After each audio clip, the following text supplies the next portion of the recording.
sa papel mo, Gita Mondok. Aanhin ko ang certificate na pinagmamalaki mo sa akin kung basura ka sa mata ng mga Katoliko.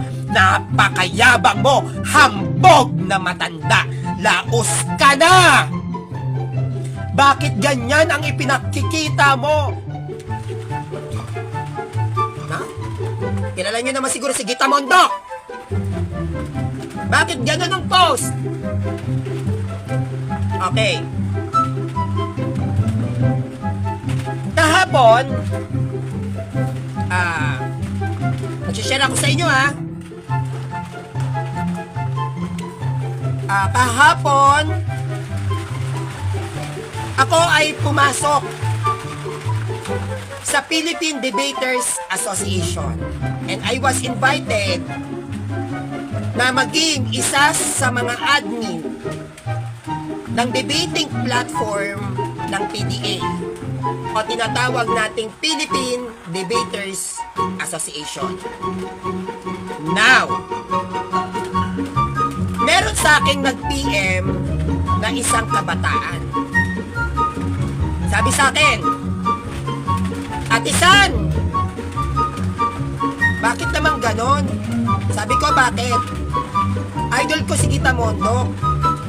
O tapos, sabi ko, ang mahal ng CCC nga, binibentahan ako 1,000. Samantalang ang CCC 300 plus lang. So meron na siyang kota. Sabi ko, bakit ang mahal ng CCC? Ang taray din to. Meron din po akong CCC dito. Galing pa ng Amerika. Okay. Ngayon, may nagreklamo sa akin na protestant.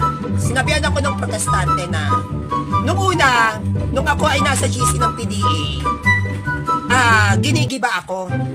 Ngayon, nagsalita ako. Sabi ko sa kanya, huwag mo akong intayin na tapatan yung kabastusan mo. Pag tinapatan ko yung kabastusan mo sa mga kapanalikong Katoliko, hindi mo ako kakayanin. Ako si Sanrio.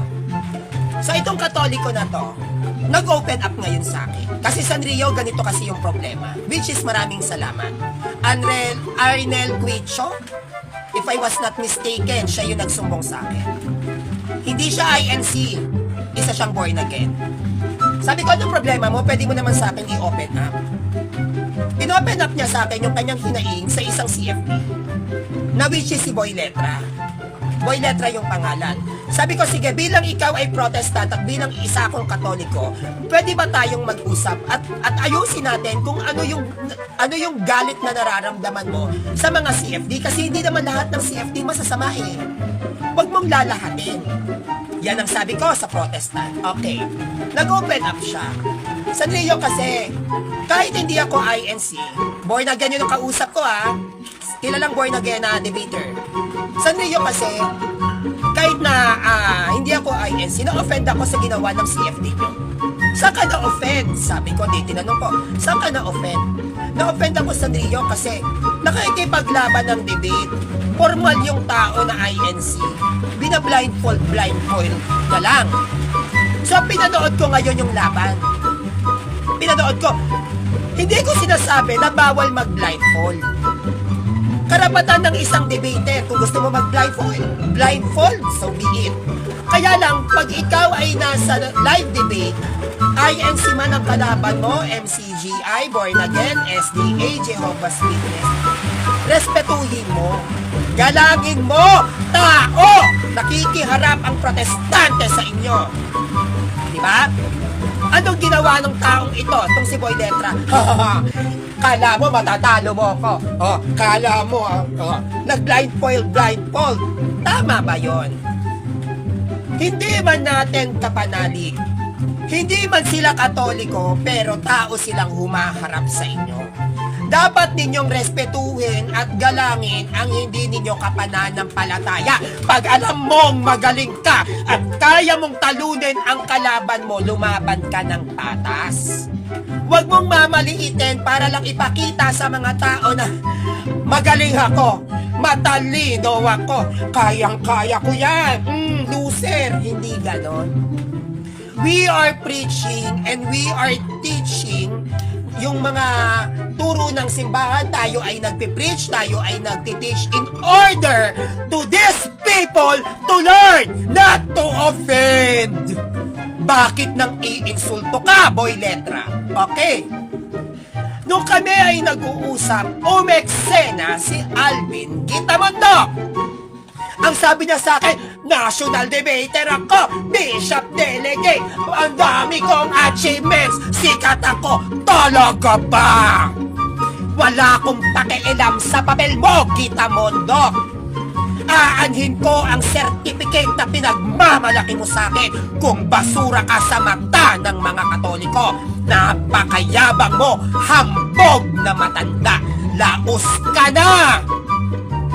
Bakit ganyan ang ipinakikita mo sa mga hilaw na Katoliko? Makapang-down ka.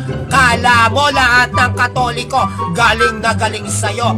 Bakit ganyan kahambog ang estudyante mong si Boy Letra? Kasi nahawa sa kapangitan mo at ng ugali mo, animal ka.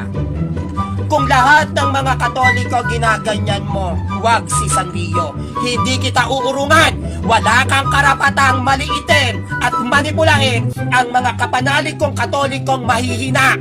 Ako ang tatapat sa'yo at wag na wag mo kong pamumukaan ng certificate mo. Laos ka na! Magpahinga ka ng matanda ka. Alam niyo ba ginawa niyan? Sinabihan ko lang yan na wag kang makikialam sa isang issue na hindi ka involved. Huwag kang makikialam sa isang pangyayaring wala kang kinalaman, pumasok! Pinagtanggol ang estudyante niya na nang insulto ng hindi natin kapanalig na nakapost sa social media. Samantalang yung kaanib ng INC maayos at may kapakumbabaan na humarap sa debate. Ininsulto! Bakit mo papanigan ang isang CFD na nanlalait at nang iinsulto ng isang hindi ka panalig? Kung ikaw ay matino ang pag-iisip, itatama mo. Bakit mo ito-tolerate ang isang Katoliko na mababa ang pagtingin sa kapwa-tao? Kung ikaw ay nasa Diyos, kung ikaw ay nasa simbahan, pag may mali, kapanalig mo man, pitikin mo pati ang itlog ng magising.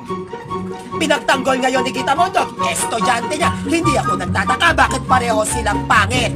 I mean, ang ugali. Hindi po ba? Pinagbalakihan ako ni Gitamondo pagdating sa papel. Wala akong pakialam sa certificate. Wala akong pakialam sa papel. Aanin mo ang papel kung hindi ka naman pinanonood. Aanin mo ang certificate kung bulok ang tingin sa'yo. Lahat ba na naging pangulo ng ating bansa matitino? Ganon din ang certificate niya. Lahat ba ng may certificate matitino? Di ba hindi naman? Huwag mong pinag-iinit ang ulo ko, Alvin Gitamondo. Tatanggalin ko yung mga hibla ng buhok mo.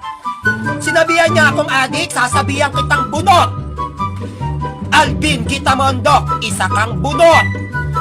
Ang lakas ng loob mo na lait-laitin ang pisikal na itsura ko. Nakita mo ba yung bunbunan mo? Pakalbo na.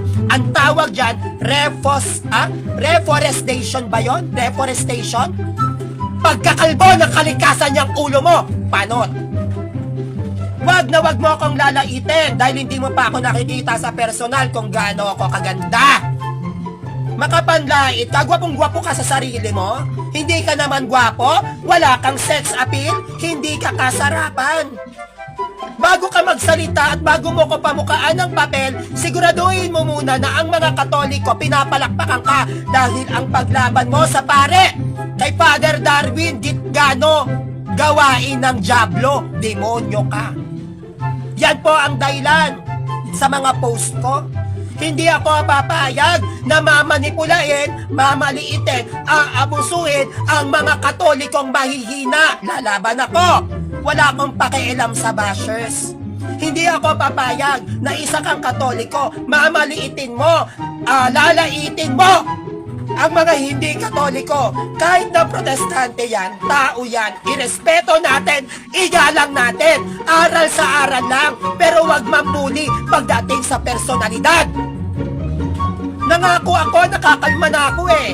Pero ayaw ako tigilan ng mga demonyong animal na tong mga hayop. Gigil na gigil ako, no? Kaya mga kapanalig, ang aga-aga ayokong masira ang umaga ko dahil tuwing umaga po nagro-rosary ako. Ayokong masira. Sana maintindihan nyo ako. Kakasimula pa lang ng Facebook ko, gusto kong magkaroon ng mahinaho na presentations, ng maayos na presentations na hindi naiinis, hindi nagagalit. Pasensya po, hindi ko talaga mapigilan ang mga ganitong klaseng mindset ng ibang CFD. No? At kahapon, ako ay naimbitahan ng CFD Imus. Actually, hindi yata alam ng pamunuan. No, magkakaroon sila ng program. Hindi ko alam kung pagtuturo itong parang May 25 yata magi-start. Hindi ko matandaan na they are actually kumukuha ng mga members para sa CFD Imus at isa ko sa na-invite. So, nung pumasok ako sa GC, maraming salamat sa inyo CFD Imus sa mga iba, hindi ko sinasabing lahat sa inyong pag-welcome sa akin. But, nagpaalis ako doon sa GC nila kasi hindi alam ng pamunuan ng Imus na ako yung talagang na-invite si Sanrio. Sabi ko, no, kailangan ipaalam nyo sa pamunuan ng Imus na ako ay nasa CFD GC ninyo kasi malaki po ang issue ng memo. So, para matigil no yung issue na yan, sabi ko, ipaalam ninyo na gusto niyo akong kunin bilang CFD dyan sa Imus. Hindi po ako kasi oportunista. Hindi ako yung tipong tao na sasamantalahin yung pagkakataon dahil lang sa gusto ako ng CFD Imus na members. So, sinabi ko sa kanila, bago nyo ako i-invite bilang isang CFD sa Imus, magpaalam kayo sa pamunuan ng Imus. Mas maganda na alam nila yung inyong mga kagustuhan. Hindi tayo pwedeng sumalungat kasi mga leader yan. Meron kayong leader na dapat ninyong sanggunian. At pag sumangguni na kayo sa leader ninyo sa diocese ng Imus at nalaman na ako yung nakuha ninyo, at kung ano man ang magiging reaksyon nila, ipaalam niya sa akin. At kung sakali man na pumayag sila o open arms sila, natatanggapin ako sa CFD Imus, wala naman pong problema sa akin yan. Sabi ko nga po, baka ito na yung panahon na kailangan ko magpasakop sa org. Kasi ang Luzon, wala po tayo talaga actually sa Luzon na debater, na live debater, online debater, wala. Usually ang magagaling nasa Visayas at nasa Mindanao. Sabi ko nga sa kanila, pag ako ay napasok ng org, ng CFD, kung ano mang chapter ang dadalhin ko, no, pag pupunyagiin natin yung Luzon, no, kinakailangan magkaroon din tayo ng mga live debaters dito sa Luzon kasi masyado na tayong nalalamon ng Visayas. Ang daming magagaling na Katoliko sa Visayas, hindi po ba? Pag sinabi kasing Visayas, talagang ano yan, yung mga Katoliko dyan, grabe makipagbardagulan, magagaling. So sabi ko dun sa mga kabataan na may proseso. Iproseso natin sa maayos. Magsabi kayo, sumangguni kayo sa leader ninyo. Sabihin ninyo sa pamunuan ng diocese ng Imus na gusto nyo kong ipasok, gusto nyo kong isali. Kasi ayoko rin na magbigay ng kaguluhan o mapagalitan sila na, bakit nandiyan ang Sanrio? Binigyan ng memo yan! Hindi ba? Ayoko naman din silang ayoko rin na magkaroon ng problema. So inisip ko muna yung magiging epekto. Kaya sa mga nag-invite sa akin para makiisa at maging bahagi ng inyong programa sa bumubuo ng CFD Imus, no, sa mga pamunuan, sa mga kabataan, sa mga sakrista na gusto niyo akong makasama at maging bahagi ng CFD Imus, meron kayong leader na dapat nyo munang isang guni yan. Hindi po kasi basta-basta yung naging issue ko sa Imus. Kailangan natin itong ayusin, kailangan tayong dumaan sa maayos na proseso para maging maayos din yung pagpasok ko. So kausapin nyo yung pamunuan ninyo kung ano yung mga nais nyo at alam ko naman na bukas naman ang mga tenga ng pamunuan ng CFD Imus kung ano yung mga kagustuhan ninyo. Kasi ang pagdidesisyon sa isang grupo, lalo na kung ito ay hinahawakan ng simbahan, ay nasa kamay ng mga kaanib. So kung yan ang mga nais ninyo, ipaliwanag nyo rin sa mga leader ninyo. Pero hindi tayo pwedeng magdesisyon na ito yung gusto ko, ito yung gusto kong mangyari na hindi alam ng mga leader natin. Dapat syempre leader muna yung makakaalam. Kasi yung leader mismo ang magdidesisyon kung papabor ba sila sa kagustuhan ninyo. Hindi tayo pwedeng tayo yung magdidesisyon bago ang leader. Dapat yung leader ang magdidesisyon sa gusto natin. Sasangguni muna tayo sa leader kapag ang leader ay pumabor at saka magdidesisyon ang inyong grupo kung dapat ba akong pumasok o hindi, no? So yun lang po, maraming salamat mga kapanalig at sana short presentations ko lang po ito, no? Talagang ang aga-agat malakas ang ulan dito ngayon, no? At wala paubos na yung load ko. Hindi po ako makapag-load kasi sobrang lakas po ng ulan. Pagbababa ka sobrang putik, baka madulas ako. So, hindi ako makapag-load at makapag-live ng sunod-sunod sa lakas po ng ulan ngayon. Ngayon po actually umuulan. So, sana ay nagustuhan ninyo yung live presentations ko, na-miss ko kayo. At paki-share po tong videos ko para kasi may mga nag-PM sa akin na Sanrio, ang tagal kitang hinanap, nasa ng account mo. No, may mga ganong mga Katoliko na nag-chat sa akin, no? Paumanhin po na wala na po yung account ko na may almost 20,000 followers. Yan po ay pinabagsak ng illegal alien na si Kokey. No, si Kokey nawa ay masaya ka sa outer space ngayon bilang isang alien. So, ngayon gumawa po ako ng bagong Facebook ko para maipagpatuloy yung live presentations natin, no? So sa mga Katoliko nanonood at sumusubaybay sa akin, paki-share tong live ko para naman matuntun ko yung ibang Katolikong hinahanap ako kasi ang sabi sa akin, hinahanap daw yata yung Facebook account ko ng mga naging followers ko. So, baka sa pamamagitan ng mga account ninyo, mahanap nila ako.